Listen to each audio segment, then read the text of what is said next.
আসসালামু আলাইকুম। তোমরা সবাই কেমন আছো? আলহামদুলিল্লাহ আমি অনেক ভালো আছি। যে আজকে রাতের রান্না করব, রাতের রান্না নিয়ে চলে আসলাম। রাতের রান্না করে একটা মজাদার রান্নার রেসিপি নিয়ে চলে আসছি। তো আজকে রান্না করব বেগুন দিয়ে, পটল দিয়ে, তারপরে চামড়ার রেসিপি, মানে চামড়া, মুরগির চামড়া রান্না করব।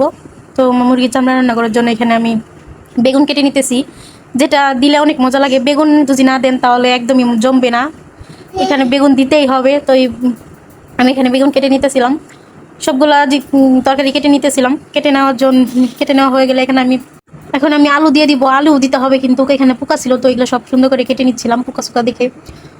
তো বেগুন কিন্তু দিতেই হবে, বেগুন দিবেন। তারপর পটল যদি থাকে তাহলে পটলও দিবেন। আর সুন্দর একটা রেসিপি রান্না করবো আজকে। আমি এখানে সব কেটে নিচ্ছিলাম, ওদিকে আমি মুরগির চামড়াটা ভিজিয়ে রাখছি, ওইটা হইতে থাকে, দিকে ভিজতে থাকুক।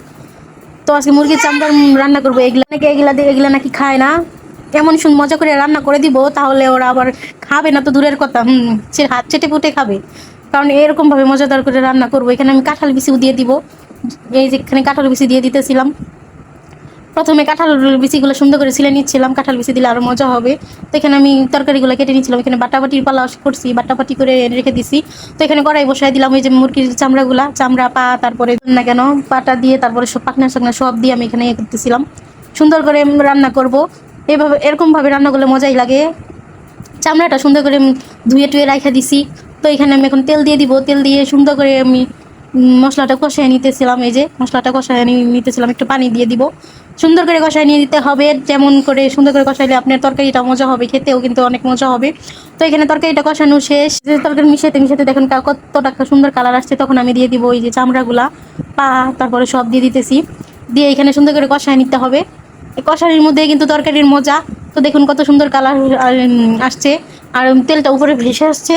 তখন আমি সুন্দর করে নাড়াচাড়া করে তখন আমি তরকারিগুলাও দিয়ে দিব। এখানে একে একে সবই দিয়ে দিতে হবে। তরকারিও দিয়ে দিতে, মাংসের মধ্যে যা দেন এখানেও তা দিতে হবে। বাটা মশলা সব দিলে কিন্তু টেস্টটাও ভালো আসবে তরকারির। কারণ তরকারি খেতেও কিন্তু অনেক মজা। ভালোভাবে যদি রান্না করতে পারেন তাহলে কিন্তু সবই ভালো লাগবে, সবই কিন্তু খাওয়া যায়। তো এখানে আমি বলবো এটা খাওয়া যায় না, কিন্তু না, মুরগির শরম কি এর, হালাল জিনিস সব খাইতে পারবো। দেখেন এখানে আমার চামড়া অনেক পছন্দ। আমরা যে চামড়া রান্না করতেছি এটা দিয়ে আজকে রাত্রে ভাত খাবো।